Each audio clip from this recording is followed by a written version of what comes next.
اعوذ باللہ من الشیطان الرجیم بسم اللہ الرحمن الرحیم اللہ اکبر استغفر اللہ استغفر اللہ استغفر اللہ رب زدنی علما رب زدنی علما رب زدنی علما رب اشرح لی صدری ویسر لی امری واحلل عقدۃ من لسانی یفقهوا قولی الحمد للہ رب العالمین والصلاة والسلام علی رسول الکریم دوسری سال کو پڑھیں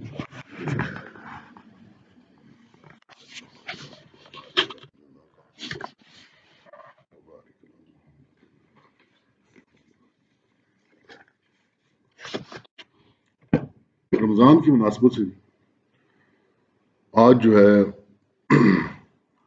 تین حصوں پہ آج ہم گفتگو کریں گے۔ ایک تو ہم رمضان کے اوپر تھوڑی سی روشنی ڈالیں گے، مجھے یقین ہے کہ سب لوگ رمضان کے بارے میں جانتے ہیں، ایک تھوڑی سی روشنی اس پہ ڈالیں گے۔ دوسرا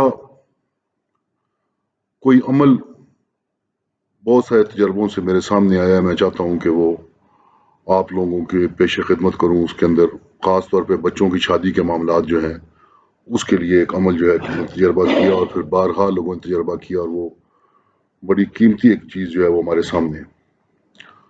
اور تیسرا ہماری اس مجلس کا جو ہے وہ روٹین کیا ہوگی رمضان کے اندر۔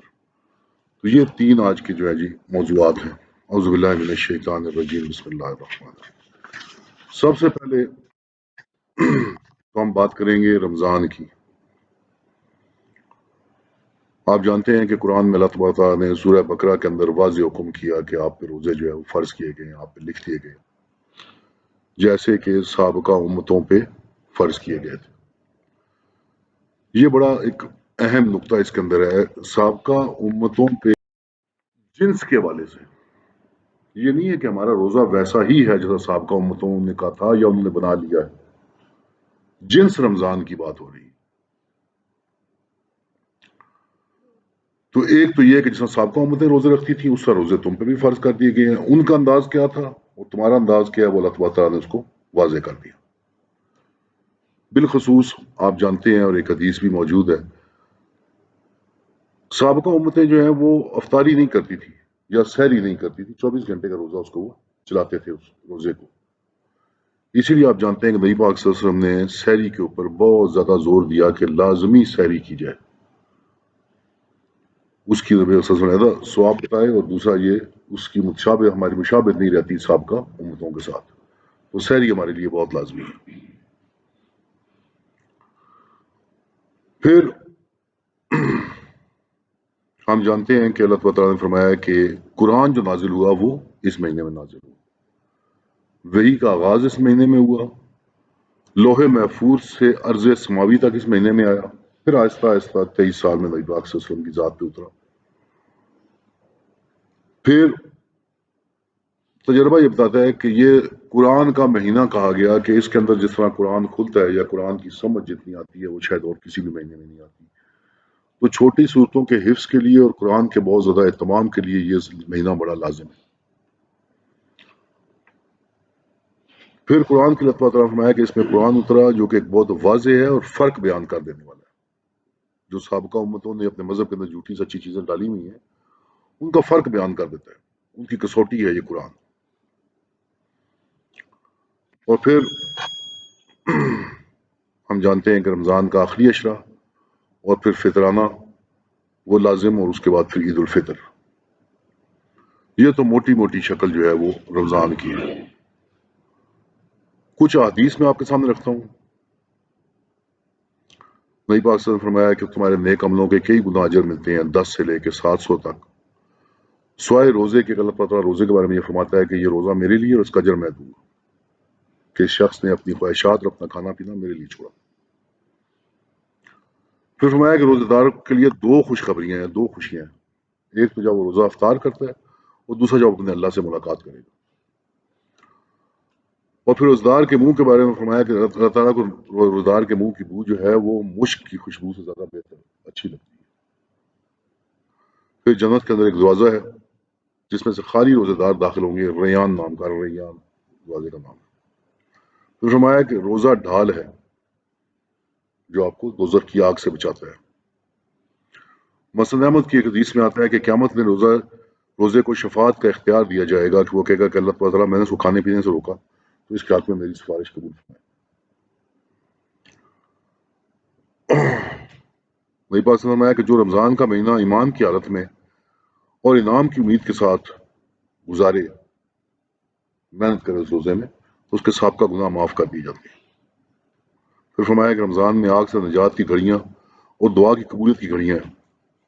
پھر فرمایا کہ روزہ آپ دیکھتے ہیں، قرآن کے اندر بھی دیکھتے ہیں کہ بہت سارے گناہوں کا کفارہ بھی ہے روزہ۔ پھر قرآن کے اندر نوجوانوں کو روزے کو ڈھال کے طور پر استعمال کرنا چاہیے۔ وہ نوجوان جو نکاح نہیں کر سکتے یا نکاح کی ابھی ان کی وہ نہیں ہے، حیثیت نہیں ہے، ان کو اپنا تقوی رکھنے کے لیے روزہ رکھنے کے لیے فرمایا گیا۔ اور پھر روزہ دار کو افطاری کرانے کا بہت زیادہ تاکید کی گئی، اور فرمایا کہ افطاری کرانے والے کو بھی اتنا ہی ثواب ہوگا جتنا روزہ دار کو، اور کسی کا کوئی ثواب کم نہیں ہوگا، دونوں میں سے کسی کا ثواب کم نہیں ہوگا۔ پھر لیلۃ القدر، نبی پاک سے فرمایا کہ جو لیلۃ القدر میں ایمان کی خاطر عبادت کرے گا، اس کے سابقہ گناہ جو ہے وہ معاف کر دی جائے۔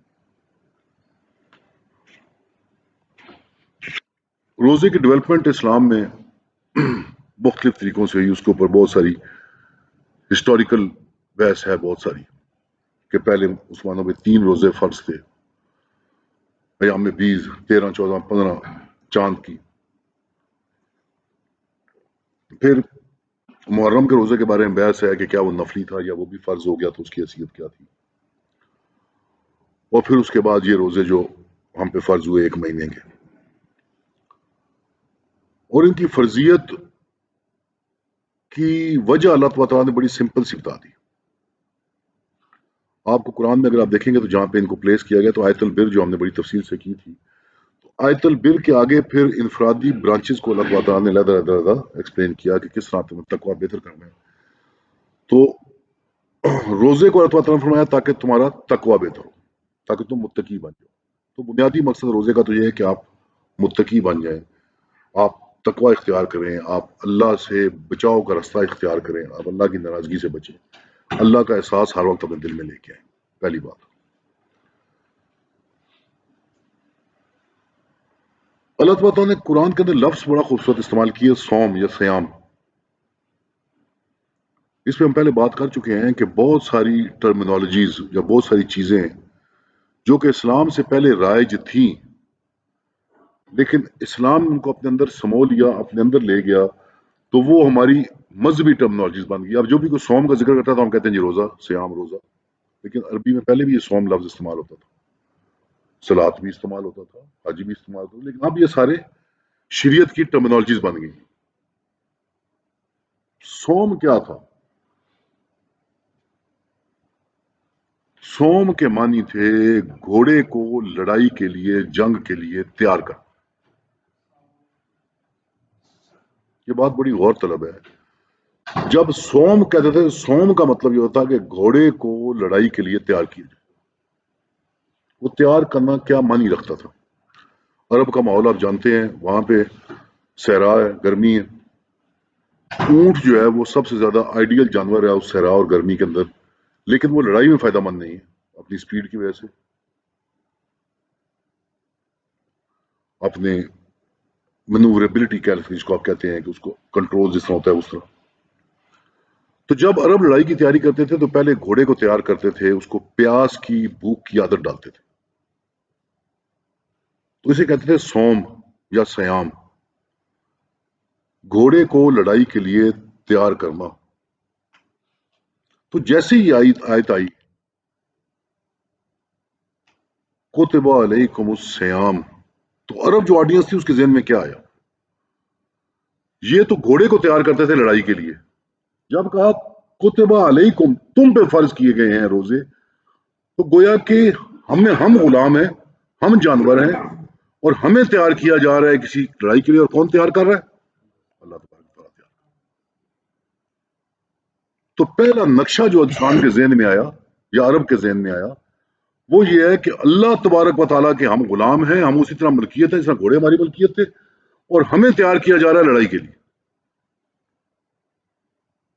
ایک تو لڑائی اپنے نفس کے ساتھ تھی جس کو کہا جاتا تھا، اور دوسری لڑائی بدر کی لڑائی کی تیاری ہو رہی تھی، فزیکلی غزوہ بدر کی تیاری کرائی جا رہی تھی، تاکہ انسان اپنے آپ کو ڈسپلن کرے، اللہ کا تقوی اختیار کرے، اپنے اندر برداشت اور صبر لے کر آئے اور اس بڑی لڑائی کے لیے تیار ہو جو کچھ عرصے بعد آنے والی تھی، یعنی کہ بدر۔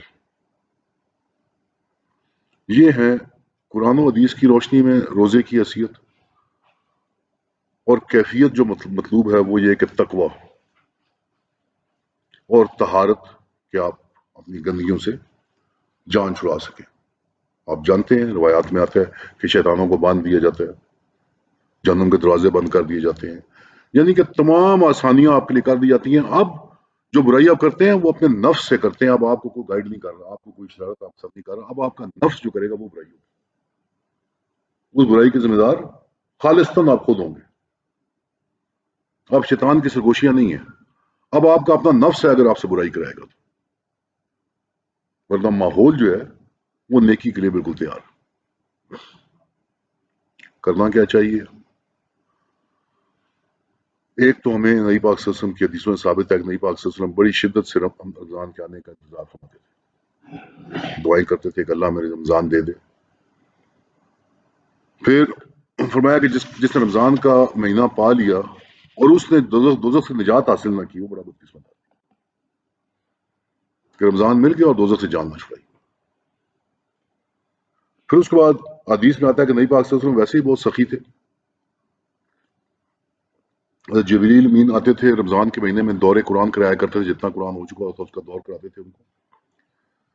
پھر فرمایا کہ سخاوت کی یہ عادت تھی جس طرح کی آندیاں چلتی ہیں، اس طرح نبی پاک صلی اللہ علیہ وسلم سخاوت کرتے تھے رمضان کے مہینے میں، اس طرح صدقات اور لوگوں کی مدد کرتے تھے جس طرح آندھی چلتی ہے۔ تو ہمارے لیے بھی سنت ہمارے سامنے یہ ہے کہ ہمیں بھی صدقات رمضان میں بہت زیادہ کرنے چاہیے، غریبوں کا، مسکینوں کا، بے سہاروں کا، کمزوروں کا خیال احساس کرنا چاہیے، ان کی بھوک کا احساس کرنا چاہیے، ان کی تکالیف کا احساس کرنا چاہیے، قرآن کا بہت زیادہ اہتمام کرنا چاہیے، کیونکہ میں نے آپ سے عرض کی ہے کہ قرآن کا مہینہ ہے، سو اس کی سمجھ بھی قرآن کی کچھ اور ہو جاتی ہے اس مہینے کے اندر۔ قرآن کی تلاوت کا، قرآن پہ تدبر کا، قرآن کو سوچنے کا، تراویح کا، اس سب چیز کا اہتمام کرنا چاہیے اور اللہ تبارک تعالیٰ سے اپنے سابقہ گناہوں کی معافی مانگنی چاہیے۔ 3 اشرے ہیں، ان 3 اشروں کی 3 دعائیں ہیں۔ میری نگاہ سے نہیں گزری کہ یہ حدیث سے کوئی ریکمنڈیشن ہو، میں نہیں کہہ سکتا، لیکن بہرحال ایک رواجن یہ چیز قائم ہے، میں نہیں کہہ سکتا، لیکن میری نگاہ سے ویسی حدیث نہیں گزری کہ نگاہ سے فرمایا کہ ایسے یہ دعائیں آپ کریں۔ یہ ضرور فرمایا بی بی عائشہ کو لیلۃ القدر کے لیے آخری 10 دنوں کے، اللہم انک عفو تحب العفو فاعف عنا یا فاعف عنی، یہ ضرور نگاہ سے گزری۔ کرنا ہمیں یہ چاہیے کہ ہمیں حتی المقدور اور لوگوں کے اس اپنے ساتھ شامل کرنا چاہیے۔ غریبوں کے گھر راشن بھجوا سکتے ہیں، اپنے ہمسائے میں نظر ماریں، دائیں بائیں کوئی چوکیدار ہیں، ڈرائیور ہیں، کوئی ضرورت مند ہے ان کو نظر ماریں، اپنا افطاری کا دسترخوان وسیع تر کرنے کی کوشش کریں، افطاریوں میں حصہ ڈالنے کی کوشش کریں، نماز کا اہتمام کریں، توبہ کا اہتمام کریں، تراویح کی پابندی کرنے کی کوشش کریں۔ بی بی عائشہ کی حدیث ہے کہ نبی پاک صلی اللہ علیہ وسلم تراویح کا اہتمام کرتے تھے اور 11 رکعت تک میکسیمم رات کی نماز جو ہے وہ پڑھا کرتے تھے۔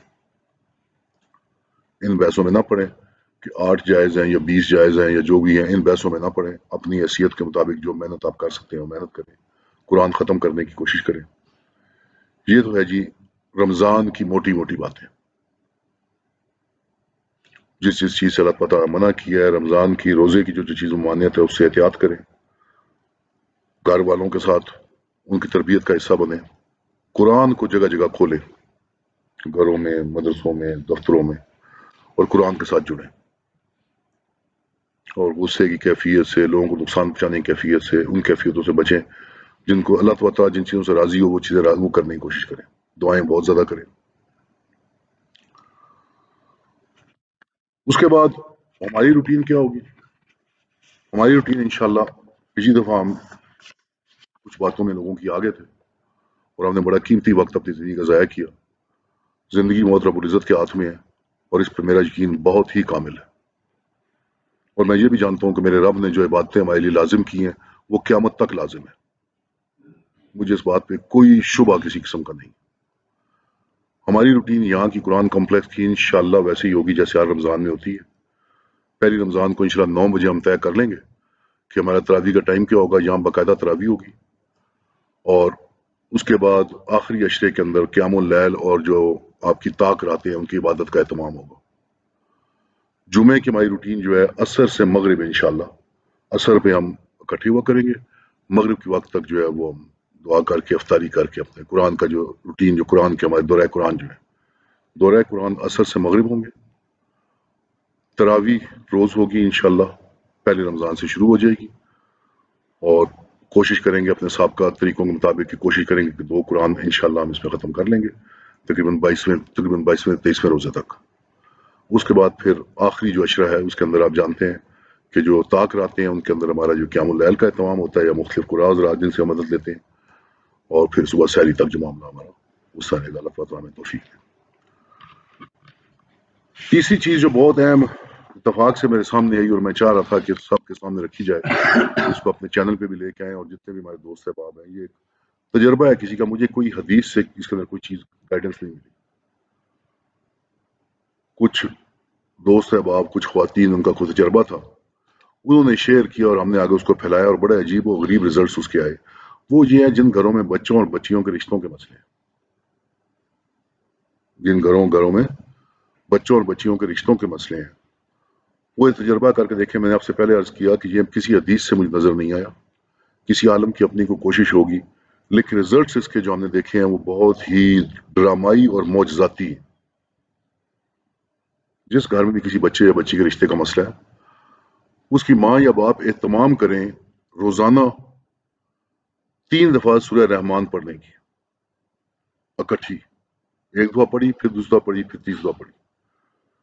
3 دفعہ سورہ رحمان اکٹھی پڑھیں.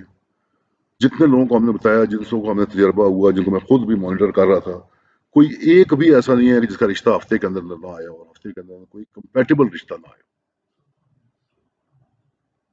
تو یہ ایک امانت تھی جو تجرباتی طور پہ ہمارے سامنے آئی، اور ہمارے معاشرے میں اس چیز کی ضرورت اور تکلیف بہت زیادہ ہے. خود بھی آپ ٹرائی کریں، جس کو ضرورت ہے اور کسی کو بتاتے ہیں تو ضرور بتائیں کھلے دل سے. حدیث سے کوئی ثابت نہیں، نہ میں نے حدیث سے دیکھی، نہ کسی حدیث سے مجھے ملی یہ چیز. تجربہ ہوگا کسی عالم کا، کسی بزرگ کا ہوگا، سینہ بسینہ جس طرح ہمارے تک پہنچی، وہ میں نے آپ کے آگے رکھ دی. وآخر دعوانا الحمدللہ رب العالمین.